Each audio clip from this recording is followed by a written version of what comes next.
Picture this. You're cooking dinner, the pasta water's boiling over, the dog is barking at the mail carrier, and your toddler is firmly attached to your left leg, wailing because you gave them the blue cup instead of the red cup. Oh, the dreaded wrong cup. Right? It's a classic. And in that moment of pure chaos, you look across the room and there it is, the iPad, the glowing rectangle of peace and quiet. You hand it over, the crying stops instantly, and then the crushing wave of parental guilt washes over you. Oh man, that guilt is so heavy, and it is so universal. If you are nodding along right now, you are absolutely in the right place. Welcome to the Rising Parent Podcast. I'm Edna. And I'm Tim. Today we are tackling a monster of a topic. We are officially going to be navigating screen time and technology with kids. Yes, we are, and we are so glad you're here with us. Just a quick reminder before we dive into the deep end of the digital pool. New episodes of the Rising Parent Podcast drop every Monday and Friday, so make sure you're subscribed to catch all the goodness to start and end your week. Now, let's get started.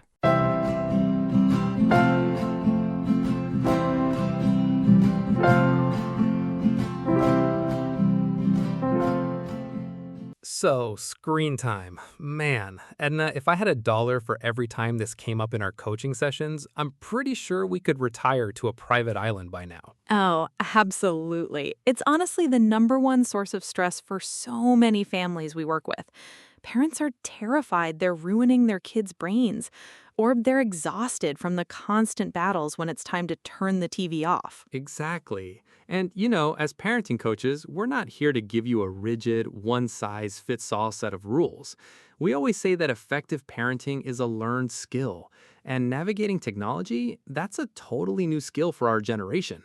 We didn't grow up with iPads shoved in our faces at restaurants, right? We definitely didn't.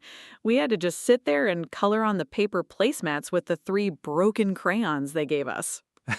The red one was always missing the paper wrapper. But seriously, because we didn't grow up with this, we're building the airplane while we fly it.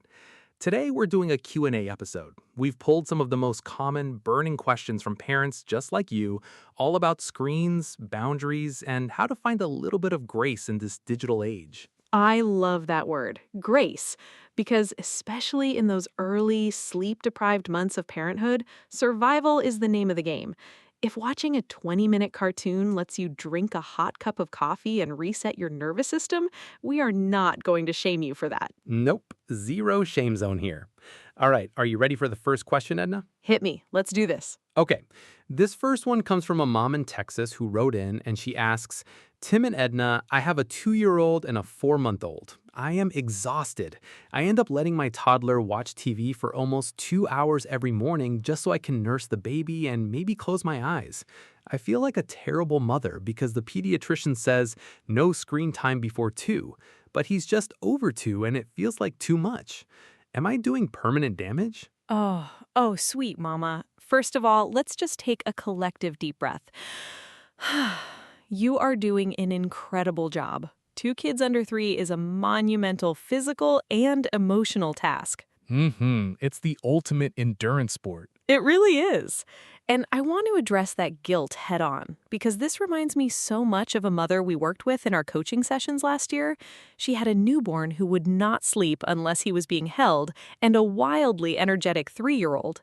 She came to me in tears, just sobbing, saying she was failing because the TV was on all morning. I told her what I'm going to tell you. You have to look at the big picture. Yes, zoom out. Exactly. Screen time is just one ingredient in the recipe of your child's day. If your toddler is watching TV while you nurse, but then later you guys are sitting on the floor reading books, or he's playing with blocks, or you're chatting while making lunch, that child is getting plenty of connection. In those early sleep-deprived months, maternal mental health is so vital. If a little extra screen time keeps you from completely burning out, that is a valid parenting tool. Absolutely. And let's talk about those strict guidelines for a second. The American Academy of Pediatrics has these guidelines, and they're great. They are based on research, but they exist in a vacuum, right? They don't account for the mom who has been up since 2 a.m. with a colicky infant. Right. They don't factor in real life. So, when we look at the behavioral side of things, it's less about the sheer number of minutes and more about the quality of the content and what replaces it. When we worked with families at the daycare, we noticed a massive difference in toddlers who watched hyper-stimulating, fast-paced shows versus those who watched slower, gentler programs. Oh, wow, yeah. The difference was night and day. It was. At the daycare, we obviously didn't use screens during the day, but we always knew exactly what the kids were watching at home before drop-off. The kids who watched those really frantic, flashing light cartoons would come in practically vibrating. Their attention spans were totally fried by 8 a.m. Yes, they'd have these massive emotional crashes, because their brains were flooded with dopamine from the fast edits, and then normal, real-world play just felt incredibly boring to them. Exactly. So, to the mom who wrote this question, if you need to use the screen for 2 hours, we want you to give yourself grace, but maybe try to control the content. Swap out the hyper-stimulating loud shows for slower-paced, gentle programming, shows that mimic real-time pacing, where the characters actually pause and wait. That gives your toddler's brain a chance to process what's happening without getting overstimulated. That is such a great practical tip. And it really helps reduce that guilt, right? You know they're watching something that isn't putting their nervous system into overdrive. Definitely. Okay, let's move on to the next question. You want to read this one, Edna? I would love to. Okay, this one comes from a dad in Maine, and it is about the aftermath of screen time. Hi guys, my biggest struggle is the meltdown that happens when screen time is over. We tell my 4-year-old he has 5 minutes left, but when I finally take the iPad away, he screams, throws things, and it ruins the whole evening. How do we stop the screen time tantrums? Ah, the tech tantrum. This is probably the most common behavioral challenge we coach parents through. Oh, 100%, and it is so draining. It makes you feel like, why did I even let them have the iPad in the first place? I'm just paying for it now. Right? You think you're buying yourself peace, but you're just taking out a loan with a really high interest rate. That is the perfect way to describe it, a high-interest peace loan. So, Tim, this is your wheelhouse. What do we do about this? Well, the first thing we have to understand is why the meltdown is happening. When a child is watching a screen or playing a game, they are in a state of hyperfocus. Their brain is being continuously rewarded. When you just walk up and say, okay, time's up, and snatch the device away, it's the neurological equivalent of someone yanking a plate of delicious food out of your hands right before you take a bite. It's a shock to the system. I'd be pretty mad if someone took my food. Right. So giving a 5-minute warning is a good instinct, but time is a completely abstract concept to a 4-year-old. 5 minutes could be 5 seconds or 5 hours in their mind. They have no idea. They really don't. When we had toddlers at the daycare, we realized very quickly that telling them 5 minutes until cleanup just went right over their heads. They just kept playing until we physically started clapping our hands and making them stop. Exactly. So at the daycare, we always used visual timers, those little clocks with the red slice that get smaller as time runs out. That makes the invisible concept of time visible. Yes. But with screens, sometimes even a visual timer isn't enough because they're so sucked into the virtual world, they don't even look at the timer. So in our coaching sessions, we teach a concept called building a bridge. I love the bridge. It is a game changer. Explain how it works. So building a bridge means stepping into their world before you ask them to step back into yours. Let's say your son is playing a game on the iPad. About 2 minutes before time is up, you don't just yell from the kitchen, 2 minutes left. You actually physically walk over, sit next to him, and look at the screen. You say, wow, look at what you're building. Is that a castle? You show genuine interest. Yes, you engage with the content. You ask a question. Who is that character? You spend 60 seconds just existing in their world. This acts as a bridge, pulling their attention slowly from the screen to you. Then, once you have that connection, you say, all right, buddy, you can finish this one level or watch this one last episode, and then it's time to turn it off. And you're transitioning the boundary from time to milestones, which is so much easier for them to grasp. Precisely. When this episode ends is a concrete event. In 5 minutes is abstract. I remember a family we coached, a few years ago. The dad was just at his wit's end with his 5-year-old's iPad meltdowns. Every night, it was a screaming match. We introduced this bridge concept.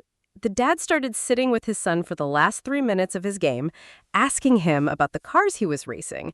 And he told us later it felt like magic. The son just handed the iPad over when the race was done. Yeah, because it didn't feel like an abrupt severing of his joy. It felt like a shared experience that reached a natural conclusion. It's so powerful. And I'll add one more thing to that. What happens immediately after the screen goes off? If the transition is from fun, colorful iPad game to go put your shoes on and brush your teeth, of course they're going to resist. Oh, absolutely. The contrast is too stark. Right. So we always advise families to transition from screen time to a high connection activity, even if it's brief. iPad is going off and now it's time for a piggyback ride to the kitchen. Or iPad is off, let's go see if the dog wants a belly rub. You replace the digital dopamine with connection dopamine. Yes, and expect some pushback anyway. Even with the best bridge, they might still get a little whiny, and that's okay. You just hold the boundary with empathy. I know it's hard to turn it off. It was a really fun game, but screen time is all done for today. You don't need to get angry that they're upset. You just calmly hold the line. Beautifully said. All right, moving on. Question number 3. This one comes from a dad in Washington State who asks, my wife and I have completely different views on screens. I'm okay with our kids, ages 4 and 7, watching a movie on a rainy Saturday. She wants 0 screens, period, because she read it causes behavioral issues. It's causing a lot of arguments between us. How do we get on the same page? Oof, parenting misalignment. This is a big one. It really is, and it's so common. When couples come to us to work on behavioral challenges, 9 times out of 10, underneath the child's behavior is a major misalignment between the parents. The kids sense that friction, and it creates inconsistency. They are little radar dishes for inconsistency. If dad says yes and mom says no, they will exploit that gap every single time. They are brilliant little negotiators. But seriously, to this dad, your wife's fears are valid, and your desire for a cozy, rainy day movie is also valid. The key here is moving away from the all-or-nothing mindset. Technology isn't inherently evil, but it's not entirely harmless either. It's a tool. Right. We often tell the families we work with to sit down after the kids are asleep, pour a glass of wine or some tea, and write out a family tech vision. Not rules, but a vision. What role do you want technology to play in your home? Yes, I love the family tech vision, because instead of fighting over is one movie bad, you start discussing your actual values. Do you value shared experiences? Because sitting down as a family on the couch with a bowl of popcorn to watch a movie together is a shared experience. It's completely different from handing a kid a tablet and sending them to their room alone. Exactly. That brings us to a concept we talk about constantly in our coaching, co-viewing. If you're going to have screens, co-viewing changes the whole dynamic. When you watch with your kids, you can pause the movie and say, wow, why do you think that character is so sad? Or look at that cool dinosaur. You turn a passive activity into an interactive one. And that mitigates so many of the negative effects of screen time. Research actually shows that when parents co-view and talk about the media with their kids, the kids get a lot more out of it, and it builds their social-emotional skills. So for this dad and his wife, I would suggest framing it that way. Maybe the compromise is no solitary screen time in bedrooms, but we have family movie night on Saturdays. It satisfies her need for boundaries and his desire for that relaxed downtime.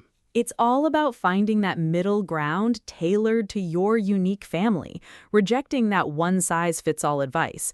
If 0 screens doesn't work for you, don't do it. But if unlimited screens is causing chaos, reel it back. Okay, I have another great question here. This is from a mom in Oregon who says, "Hi, Tim and Edna. I have a really hard time keeping my older child's screen time away from my younger child. My 8-year-old loves playing video games, but my 2-year-old is instantly drawn to the TV and just stands there staring like a zombie. How do I balance this without punishing my older child?" Oh, the sibling dynamic. This is so tricky. It is. And the older they get, the wider the gap becomes in what is appropriate for them for watch or play. Absolutely. When you have an 8-year-old playing something like Minecraft or a racing game, that is super visually intense for a 2-year-old. And you can't just tell an 8-year-old they can never play their games because the baby is awake. That breeds a lot of resentment. Right. The older sibling starts feeling like the younger sibling ruins all their fun. We saw this with a family we were coaching recently. They had a 7-year-old and an 18-month-old. The toddler was constantly interfering with the older brother's Nintendo Switch time. The older brother was yelling, the toddler was crying. It was a mess. So what did we do? We helped them establish tech zones. Yes, physical boundaries in the house. We designated a specific area, in this case it was a cozy corner in the dad's home office, as the big kid gaming zone. The rule was that the older brother could play his games there, but he had to use headphones and the door was closed with a baby gate in front of it. Out of sight, out of mind for the toddler. Exactly. If the TV is in the center of the living room, a 2-year-old is going to gravitate toward it like a moth to a flame.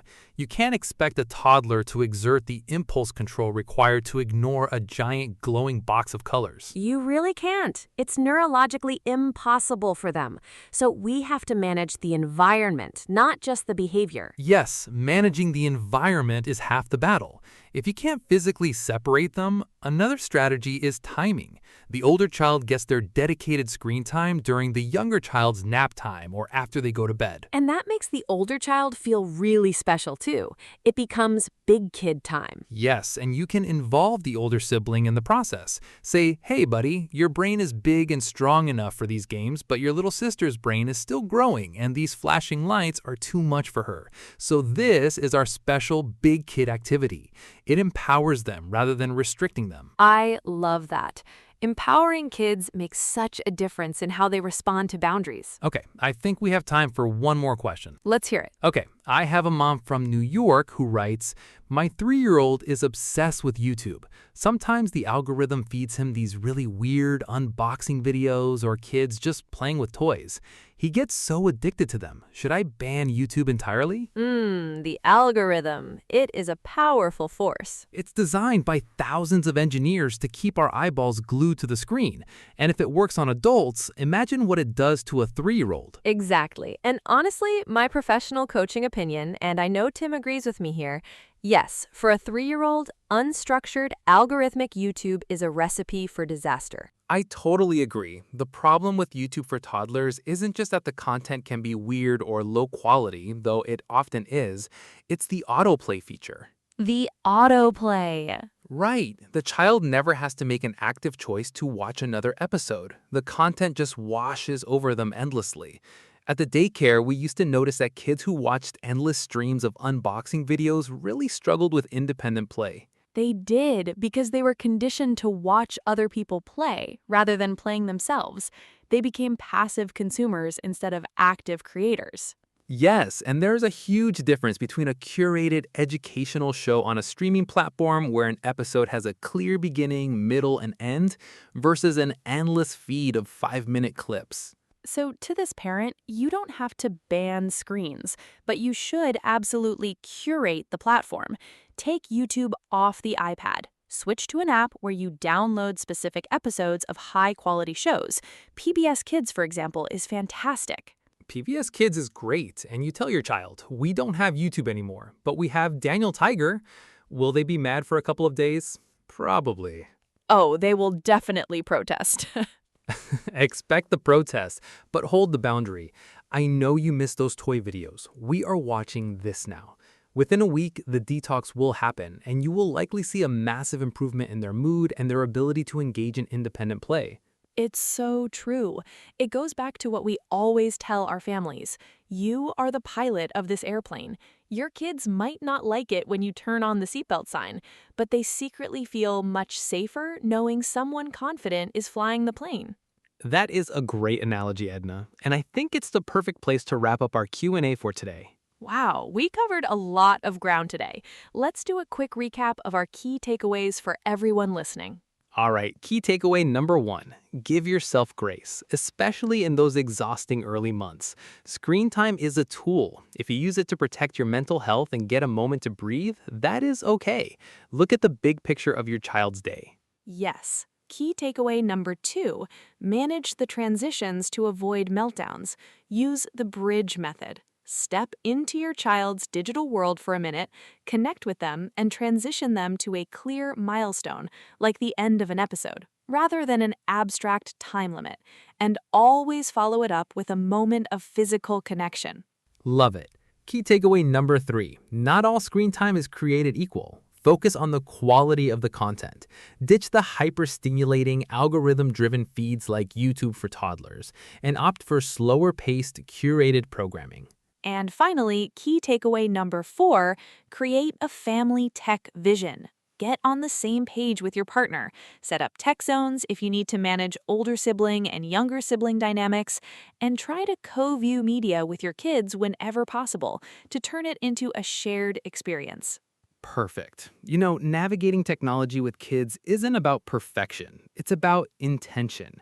You're going to have days where the TV is on way too much. We've all been there. We absolutely have.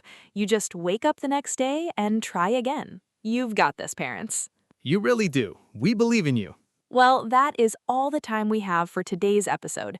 If you found this conversation helpful, we would be so grateful if you took a quick second to subscribe to the Rising Parent podcast on whatever app you're using right now.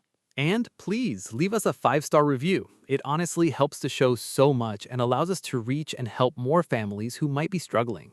And hey, we want to hear from you. If you have a parenting struggle, a behavior you just can't figure out, or a topic you are dying for us to cover, reach out and request an episode topic. We will literally make that episode just for you. Your questions are the heartbeat of this show. Absolutely. Keep them coming. And don't forget, new episodes of the Rising Parent podcast are released every Monday and Friday, so we will be right back here in your ears very soon. Until then, give yourself some grace, stay confident, and keep rising. Bye, everyone. Bye.